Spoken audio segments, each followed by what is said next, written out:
Et donc pour le mois de Kislev, le Rosh Chodesh du mois de Kislev, on a d'un côté le mot Kislev, on sépare en deux, Kes et Lamedvav, l'eau, au lève. Et donc, qui s'élève, ça donne quoi? Ça donne le mot Kes, qui veut dire Kessé, ça veut dire Kessé le Bchagenu, ça veut dire ce qui est caché. Et d'un autre côté, Lamedvav, ce qui est dévoilé. Ce qui est dévoilé, c'est les Midot. Et Lamedvav, ça fait 36, 6 fois 6 Midot. Les 6 Midot, qui représentent en fait les Chesed, Gvura, Tiferet, Netzach, Od, Yesod, sans la Malchut. Et donc tout ça nous amène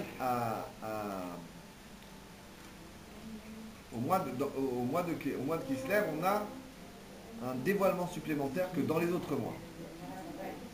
Parce que d'un autre côté, on a le Rosh Chodesh, la puissance du Rosh Chodesh qui est le Molad Alevana. Et d'un autre côté, on a le dévoilement des Midot. Le dévoilement des Midot, c'est quoi? C'est qu'on va dévoiler ce qui est caché, comme ça marqué Elé. Elé, ça veut dire voici. Où on va voir que du voile au dévoilement, on a toute une période de 15 jours pour que la lune, elle soit pleine. Donc d'un côté, la lune, elle passe d'un moment caché, où elle n'est qu'une nekuda, qu'un point, et après, elle arrive au niveau où elle est dévoilée. Dévoilée complètement, elle est pleine. C'est là ce qu'on appelle la pleine lune. Et donc quand on a la pleine lune, à ce moment-là, on a la lune dans toute sa splendeur, et elle éclaire le monde entier malgré la nuit. Et ça, c'est à mettre en relation avec le peuple juif. Le Rabbi il le répète et répète souvent. C'est que le peuple juif représente la lune. Enfin, la lune, elle représente le peuple juif. Et le peuple juif, c'est quoi sa force? C'est quoi la force du peuple juif? C'est que d'un côté, dans la galoute, il est caché, et dans la Géoula, il va être complètement dévoilé. Maintenant, ce qui se passe avec la lune et le soleil, c'est que la lune, elle n'a pas d'éclairage personnel. Elle est éclairée par le soleil. Et même quand elle est pleine, c'est toujours le soleil qui l'éclaire. Elle est tout simplement positionnée autrement. Alors le soleil, il l'éclaire au moment où elle est en face du soleil. Au moment où elle est en face du soleil, alors c'est là qu'elle est le plus loin du soleil. Et quand elle est proche du soleil, on ne la voit pas. Alors ça veut dire quoi? Moi je prenais toujours cet exemple de dire que le Shaliach, comme maintenant c'est le Kinus HaShluchim, tout le monde va chez le Rabbi, à New York, au 770, tout le monde se retrouve là-bas, et tu es en fait comme un Shaliach, c'est-à-dire quelqu'un qui prend une lumière qui n'est pas la tienne. Tu arrives devant le Rabbi et tu reçois la lumière du Rabbi. Donc quelle importance tu as là-bas? Aucune importance, puisque tout le monde est pareil. On est tous pareils devant le Rabbi. Il n'y a pas un Shaliach plus grand qu'un autre, même s'il a des réalisations extrêmement grandes, il a construit beaucoup d'écoles, il a fait beaucoup de balais de Shuvah, il a beaucoup de réalisations dans sa vie. Mais par rapport au Rabbi, on n'a rien à voir avec tout ça. On est tout petit, on n'existe pas. Donc on est comme la lune par rapport au soleil. Maintenant, quand on va sortir dehors et qu'on va partir dans la ville où on est Shaliach, dans le quartier où on est Shaliach, à ce moment-là, on va commencer à briller, mais pas d'un éclairage personnel qui vient de nous-mêmes, malgré qu'on est rempli de force. On vient éclairer parce qu'on aura pas qu'on a pris plus de force, on aura pris plus de bitoul. Ça, la force de la lune, c'est qu'elle prend le bitoul par rapport au soleil. C'est qu'elle est rien du tout. Elle éclaire même pas. Dans la nuit, on ne la voit pas s'il n'y a pas le soleil. Et comme il y a le soleil qui se reflète, qui éclaire la lune, alors la lune, elle est comme un astre brillant. Ça, c'est pendant la période de la Géoula. Maintenant, en période de Géoula, c'est quoi la différence? C'est que la lune éclairera comme le soleil, nous dit le passage. La lune éclairera comme le soleil. Ça veut dire quoi? C'est-à-dire que la lune, elle va s'allumer, tout simplement. Elle va briller comme un astre vif et comme le soleil, c'est-à-dire la même force qu'elle était avant que le monde soit installé comme monde, quoi. Au moment où la création a eu lieu le mercredi, la création des Méorot Agdolim, on dit Agdolim. C'est-à-dire la lune et le soleil, c'était deux astres principaux. La lune était comme le soleil. Et maintenant, on va retrouver cet état-là, que la lune brillera comme le soleil. Maintenant, qu'est-ce que ça implique pour le peuple juif? Ça implique que le peuple juif brillera sans aucun besoin du Méchaléach, sans aucun besoin de celui qui l'envoie. C'est-à-dire que tu n'auras plus besoin d'Akadosh Baruch Hu pour te vivifier sans arrêt, pour te connecter avec Akadosh Baruch Hu sans arrêt. Toi-même, tu seras aussi brillant qu'Akadosh Baruch Hu. Comment c'est possible? Parce que le Chelek Elokam Imal Mamash de chaque juif va se dévoiler. Et même le Chelek Elokam Mamash, comment il est enraciné dans le Etzem. Et c'est ça la force. Et ça, là, le Dvar Malchut de cette semaine, le Nekuda du Dvar Malchut de cette semaine, c'est de dire qu'il y a le Koach HaEtzem qui est plus haut que le plus haut niveau de la Neshama. On a dit que la Neshama est 5 niveaux. Nefesh qui se trouve dans le foie, Ruach qui se trouve dans le cœur, Neshama qui se trouve dans le cerveau, Chaya qui est autour de l'homme, et Yechida qui est attaché avec Dieu. Donc on dit Yechida c'est le plus haut niveau. Comme nous dit le Dvar Malchut de la Parashat Vayera, le Rabbi il répète ça pendant toute la Sikha, qu'on doit dévoiler sa Yechida pour faire venir la Géoula, personnelle et collective. Mais là, le Rabbi rajoute quelque chose et il est métaken, il répare quelque chose qu'il avait dit. Maintenant, il va au-dessus de ça. Comme dans l'habitude que le Rabbi rajoute toujours quelque chose. Là, on voit que le Rabbi dit plus c'est la Yechida qu'il faut dévoiler. Il dit c'est le Etzem qui n'apporte aucun nom, qui est au-dessus de la Yechida. Le Etzem, chaque juif le possède en privé et en généraliste, c'est-à-dire que le Etzem c'est Akadosh Baruch Hu qui se dévoile par rapport au Rabbi Menachem Mashiach qui vient dans le monde dévoiler la Géoula. Chacun aura contact avec le Etzem, c'est un grand chidouche, énorme nouveauté par rapport aux anciens enseignements des Rébéim, même des kabbalistes, etc., on disait que le Etzem c'est quelque chose qui ne peut pas se dévoiler, sous aucun prétexte. Puisque dès qu'on se dévoile le Etzem, là la création disparaît complètement.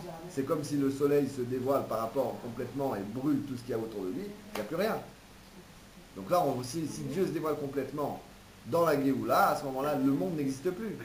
Mais là, c'est la force de la Géoula, c'est de ce qu'on appelle Nosé Afachim, il va supporter les contraires, à la fois il va se dévoiler, et à la fois on va exister.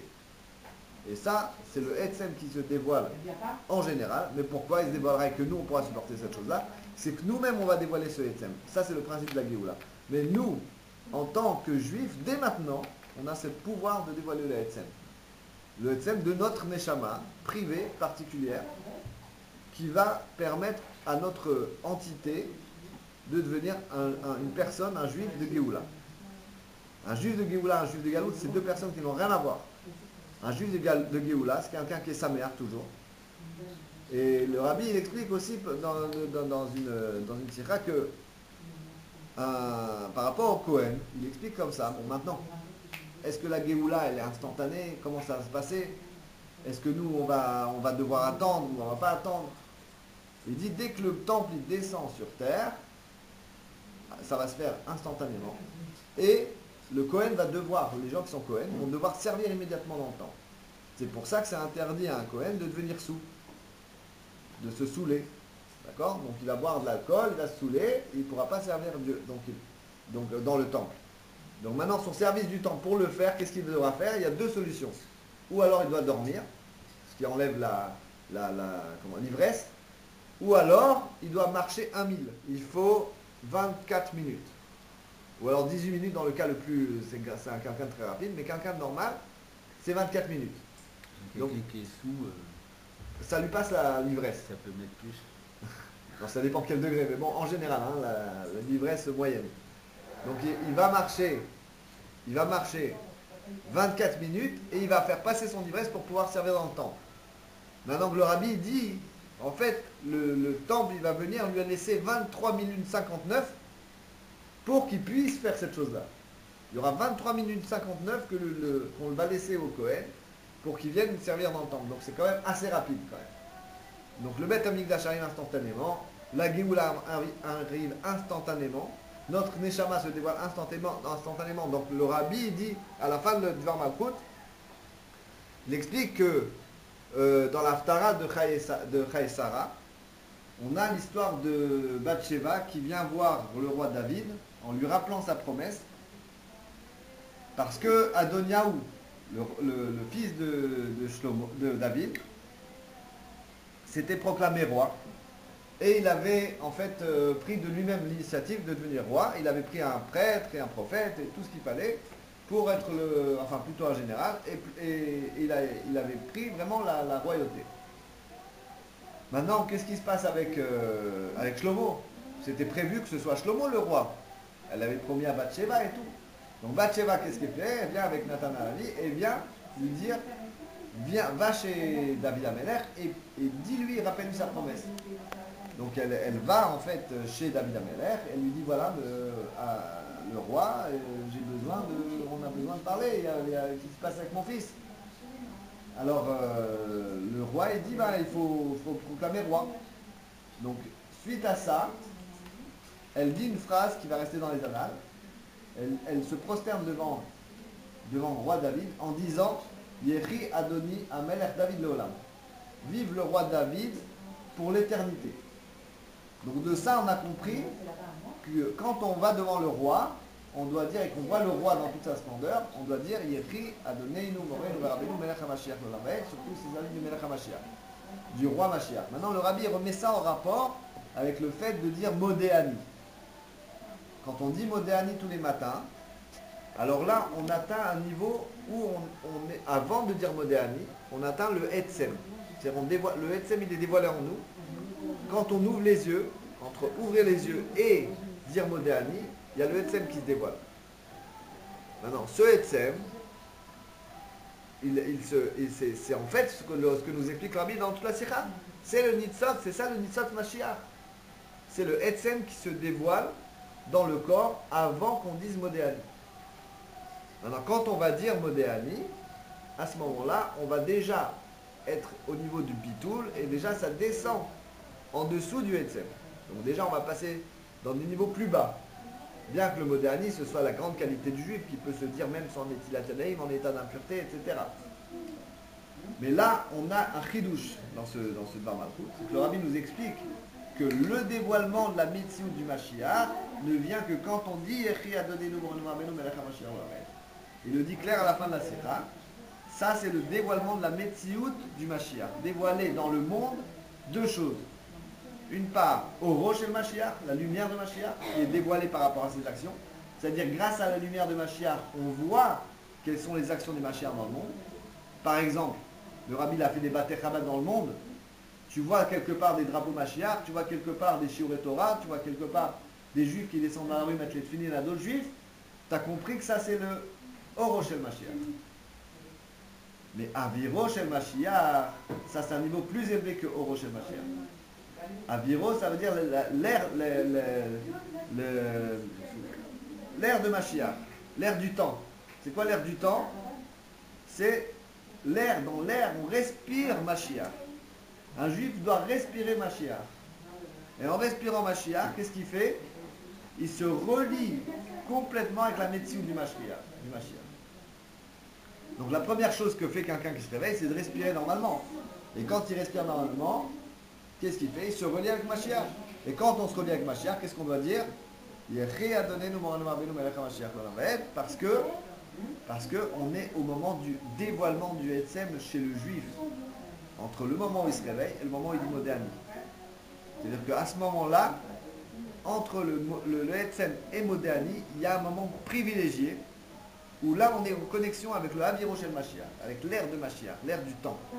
Et comme on est avec l'air du temps, on a la puissance d'amener Mashiach déjà sur nous, d'amener la force, la lumière de Mashiach et l'air de Mashiach sur nous. C'est-à-dire que nous puissions vivre Mashiach dès le matin, en ouvrant les yeux, et en disant Yehi Adonenu Morenu Rabbeinu Melech HaMashiach Lechaim Lechaim Rosh Chodesh Kislev Tafshinayim Gimel Tieh Shnat Atzmut Begilui Yehi Melech